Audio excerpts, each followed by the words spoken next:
What's going on, guys? Bengal again here, coming back at you with another video. More MLB The Show. Today we're talking about Battle Royale tips, how to go 12-0. Now, quick disclaimer, I have not gone 12-0 yet in MLB 21. The game just came out, and I'm not really this amazing player, but I did go 12-0 8 times. I went flawless 8 times in MLB The Show 20, so I do know what I'm doing. I do know how to get there, and it's not because I'm the best player in the world. It's because of my draft strategy. I can set up really, really good teams. I can order the lineup well, and today I'm going to show you how to do that. So some quick draft strategy before we start. Okay, so before I show you the actual drafting process, I want to give you guys some tips that you're going to look for. This is the more condensed version before I do the pick-by-pick breakdown of me just going through a regular Battle Royale draft. So what do we want to do when we're drafting? There are a couple things I'm looking for.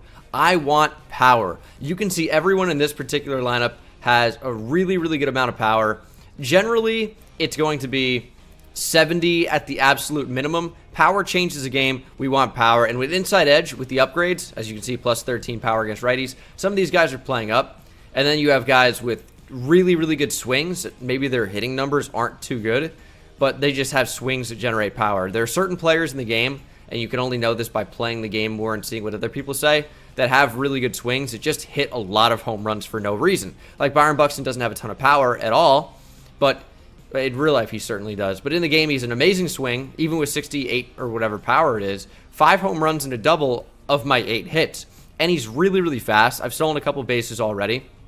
Byron Buxton's a really good player, and you could swap him with Alfonso Soriano. But we want to take guys with big-time power. What we don't want to do, we don't want to take diamond starting pitchers. They just don't play a big enough impact. I want to have bronzes and common starters with maybe like 2 to 3 silver starters at the most. So my ideal starting pitching like rotation might look like, you know, a silver or 2, the way you see it set up here, in Zach Plesac and Walter Johnson. So I have 2 silvers, Anibal Sanchez is a bronze, and then sometimes I might have 2 commons otherwise. Sometimes I'll waste a common on the bench just because I know, like, I'm not ever going to use 2 common hitters or 2 common players. You're just never going to come off the bench. Maybe I'll use a pinch runner. Maybe I'll use 2 pinch hitters. But some of these guys just aren't playing an impact. So get common starting pitching and common backups, but try to save those in the end. So those are my big tips. No diamond starters ever. Draft for power and try to get some good pitching. You want the guys with a good pitch repertoire. I'll explain it in the drafting process, which is coming up now, as it's $1,500 to enter. It's free on your first entry, which is kind of cool. Some quick draft strategy. We never, ever, ever, ever want to take a diamond starting pitcher. They just don't play enough.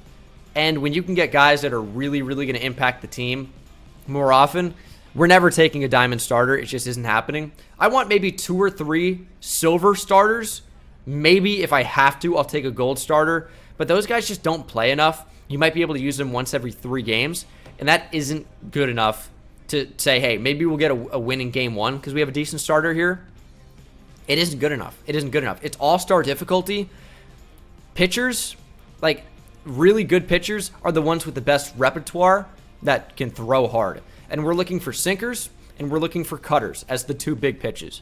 Mainly in my bullpen, I want silver and bronze guys that throw hard and that have sinkers and cutters and changeups and these sort of things. I usually never want to take a diamond. I'll take a gold reliever or 2 sometimes, but I want to load up my lineup with big-time hitters. The thing in BR, runs win games. It's all-star difficulty. A lot of players can hit really, really well on all-star.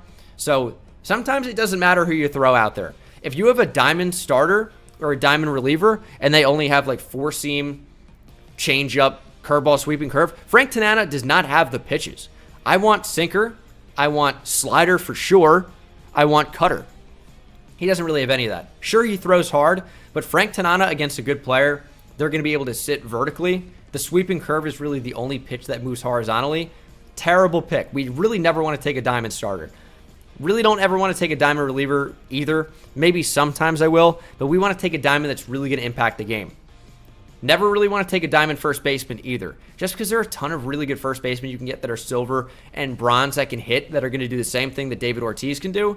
Now, sometimes I might consider taking him, but when there's a shortstop like Ernie Banks that can field and that has crazy hitting attributes, shortstop is a tougher position to find really good players. So this is going to be Ernie Banks every single day of the week. So I talked about having a few bronze and silver starters, this is one of those instances where the hitters really aren't too good. Pat Valaika I might consider because he is a big-time hitter against lefties. We could bring him off the bench, and he could be a good bench bat. That is something I'm thinking about. But I also like to set up my drafts. What do I mean by that? Well, if I know that Keston Hiura, who's a really good bronze second baseman, or Mike Moustakas, who's a really good silver second baseman, why would I take Pat Valaika when I can set up the draft by drafting other positions? Why would I take Pat Valaika when I know that I could get Mike Moustakas to pop up, or know that I could get Keston Hiura to pop up? I'm going to hold off on taking a position like that, and maybe I'd waste first base when I know I can get better guys that can play first base there. Or Yusei Kikuchi, who has a good pitch repertoire. As you can see, cutter, hard four seam, slider, change. Those are four of the pitches that I'm looking for. No sinker, but that's fine. He's a lefty. Lefties are important to have in Battle Royale, but it is a 3-pitch or 3-batter minimum. So lefties aren't super important if you have, righty, lefty, righty in the lineup. But Kikuchi, if you can get him in an area where he has to go up against 2 lefties, he's going to be fine. I like to go bronze starters and bronze relievers. And this is a really big round. I will never take like a whatever center fielder because I know I can get Trent Grisham. I can get guys that are going to play up in BR. Inside edge is really important, and Trent Grisham destroys. He has 77 power right, 60 contact right. I'm going to destroy righties with this card. You're looking for that 70 power threshold. Power is king in Battle Royale. You really want to focus on guys with power. Contact is cool.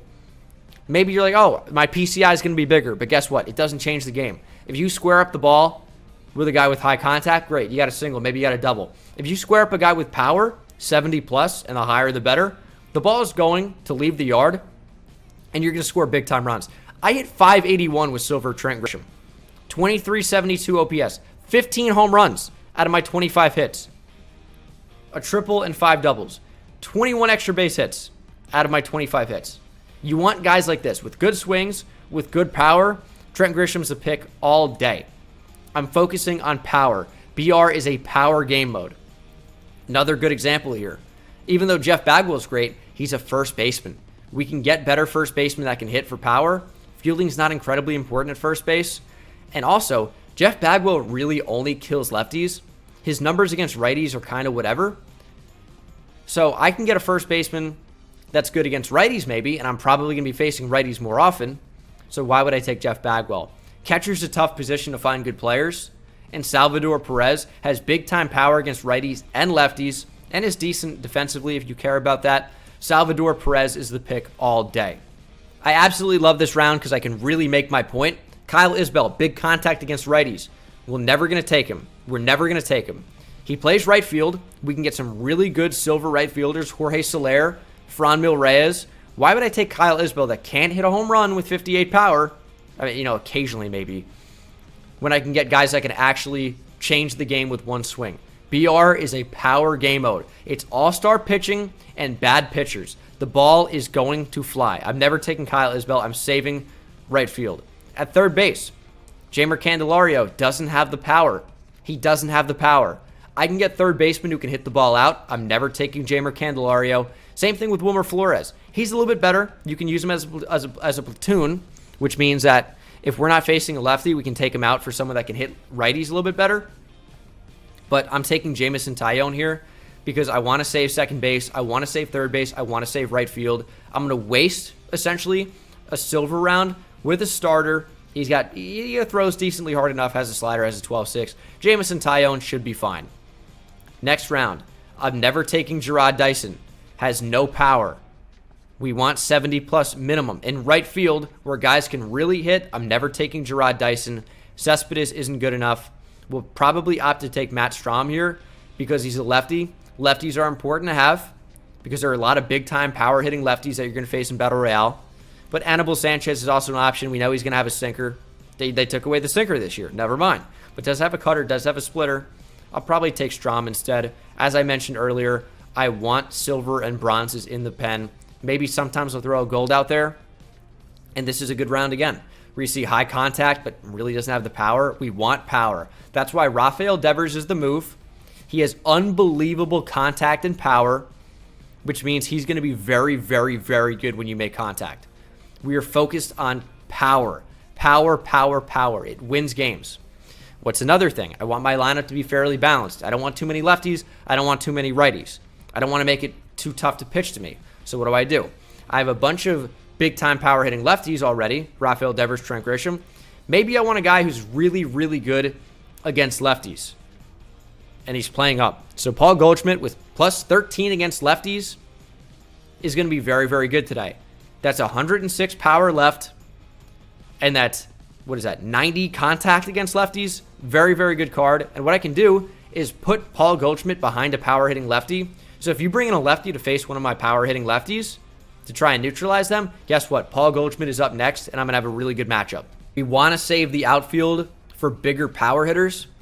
So I'm fine with wasting a pick and bringing in somebody that maybe isn't that great, but we don't have to use them. You're not going to use all your pitchers in Battle Royale. We can have some guys that aren't going to do too much. So I'm taking common starters. I want 2 common starters unless you see a guy like this pop up. Akil Baddoo, 80 contact right, 81 power right. This is someone that's really going to hit righties. I want him in my team. I want him in my lineup.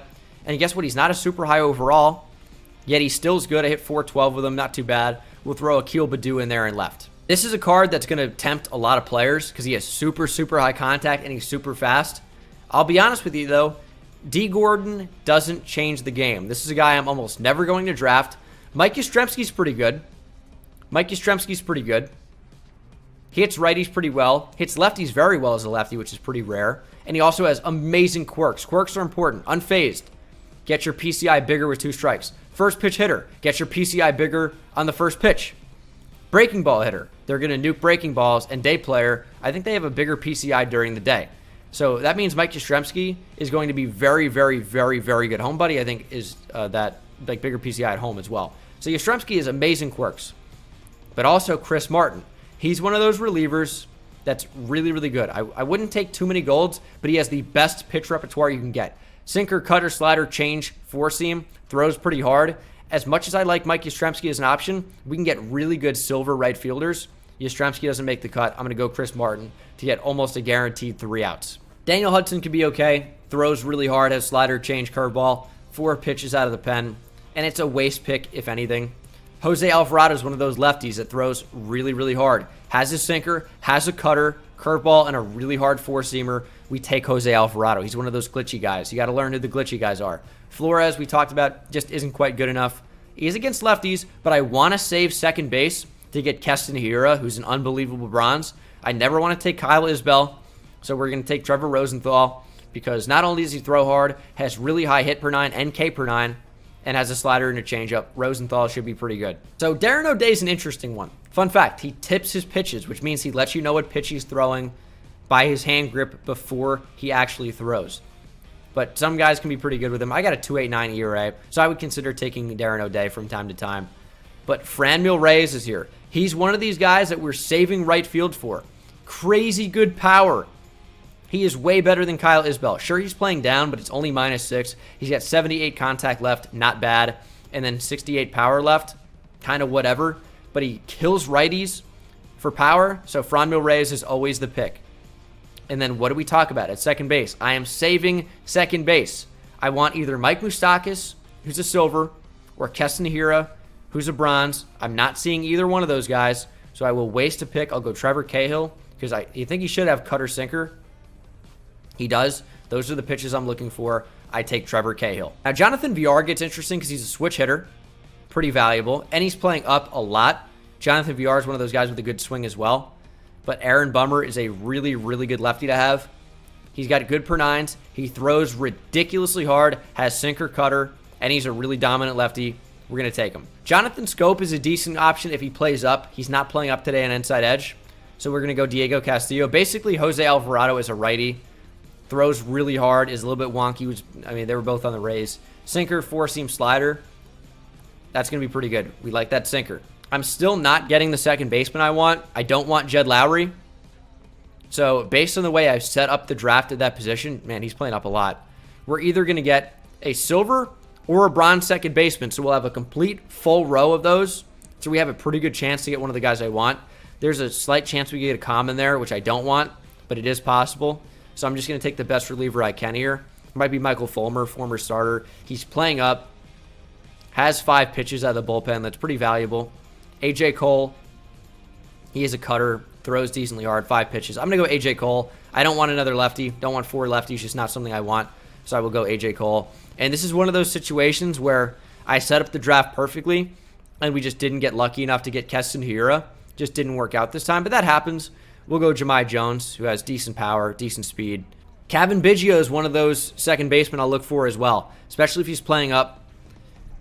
Not playing up that much today, so I'm looking at Justin Upton, who has really good power, which is what I'm looking for, and he's playing up today. Huge against righties. Justin Upton's going to be really good. I will take him. I will use him off the bench. Logan Morrison's a great option because I have Paul Goldschmidt on my team who crushes lefties at first base. What if he brings in a righty? Well, I can use Logan Morrison who crushes righties at first base, and I'll have a really good matchup. Another one of those first basemen I'm looking for, well, Edwin can also play third base. Has crazy power against both sides and a good swing. Edwin's going to be really, really good. But let's just say I didn't have a great outfield option. Corey Dickerson's playing up a ton versus righties. So I could play Corey Dickerson if I wanted another lefty in there. I have 2 lefty outfielders. So I'm going to take Edwin Encarnacion as a good pinch hitter against both sides. This is a common. Doesn't really matter. You can go backup catcher if you wanted. If you wanted to pinch run Salvi at some point. And then, unfortunately, we didn't get the second baseman I wanted. Second baseman's kind of a weak position. Doesn't really happen too often, though. I'll take Aledmus Diaz. He's playing up against righties. Could be a good option. Now, how do I want to set up this draft? Well, usually, I want my best hitter almost always hitting second. Almost always hitting second. I see some guys put him in the 4-hole. Some guys will lead him off. If I have a big-time power threat who could very well hit a home run, I don't really want them hitting leadoff. Yeah, it's nice to start with a home run. But if I can get a guy who's good at getting on base with good speed, where maybe he won't hit a home run, but he'll double or something like that, could even hit a home run, I'll do it. Akil Baddoo, 82 speed, has good contact and power against righties, and I'm more likely to face a righty to start the game. I'll go Akil Baddoo leadoff. I'll go with my best player, highest hitting numbers, hitting second. That's Ernie Banks. And then what will I do next? So one of 2 things, depending on how my lineup is. I'll go Jam Jones at 8 for right now. I might go with my third best hitter, right, in Salvador Perez, because we know they can't take out their first pitcher for 3 batters, so they're stuck. And what will I do at number 4? A lot of times at number 4, I want to force a change. So if I go Rafael Devers at number 4, sometimes he's just going to be bait. They're going to want to bring in a lefty to face Devers. So what happens in that situation? Well, I have guys that kill lefties right behind. So if you want to bring in a lefty to face Devers, you have to face a guy that can absolutely destroy lefties next. Or you could have Devers hit 3, and you're going to say, hey, we're going to face a righty. For sure, we're going to have 2 lefties to start off the game, and then I'll go with my second best hitter in the 4-hole. So it doesn't matter who they bring in. He can hit both sides. So there are a number of different ways you can set it up. I would probably set this up in a way to force the change. So I have Goldschmidt in his best possible situation. And if I had another guy that crushes lefties, that would make a ton of sense. I could move Edwin in somewhere, or I could just have a really awful defender play second base. Edwin doesn't have it, but maybe I'm really confident as a pitcher, or where I don't think the ball is going to get hit to him. So I just want a better hitter in there, and I want to play him at the top of the order. But I don't want to do that. You can always pinch hit. So I would go Jahmai Jones, 8 or 9, and we could have the pitcher spot 8. We'll pinch hit at that point, and we'll put like another great hitter in that spot. So my worst hitter would get fewer ABs. But I think with this particular lineup, I only have one guy that really kills lefties. We'll go Devers 3, Salvador Perez 4, and then I'd go Franmil Reyes 5, because I'm confident that I'm probably going to be seeing a righty, and then Goldschmidt could even hit 7th. Yeah, he's an 84 overall, but he's not amazing against righties, and I want to force a change. So I'll go Trent Grisham, who can't really hit lefties too well, even though I happen to hit lefties pretty well with Trent Grisham. And then I have a platoon matchup at number 7, where it could be a lefty against Paul Goldschmidt, who crushes him, or you're stuck with Trent Grisham, who hits righties pretty well. So that's how I set up the draft. I hope that makes sense. I hope you guys understand it. No diamond starters. Best hitter hitting second. Usually a little bit of speed at the top. And sometimes I will bait making a pitching change at number 4. So Devers to bring in a lefty, and then I have a guy that would crush lefties right behind him. So you can set it up in a number of different ways. That's just how I like to do it. Or you can go like 2 killers at the top where you're forced to leave in a righty against Devers if you get lucky enough to face a righty, that sort of thing. But I'm going to have more tips about BR beasts that you want to look out for. So be on the lookout for that video. Thank you so much for watching, and I'll see you in the next one. Take it easy. I hit it at the park, bend bones. See me high step to the end zone. My life like a game, Nintendo. Playing with the best, let them know. Get off the track, the train's coming through. Yeah, promise you get in my way, then you best believe I'ma just run over you. Yeah, yeah. Papa turn, taking it back to the house. Defensive joke, I'm laughing so loud. Speed burst good.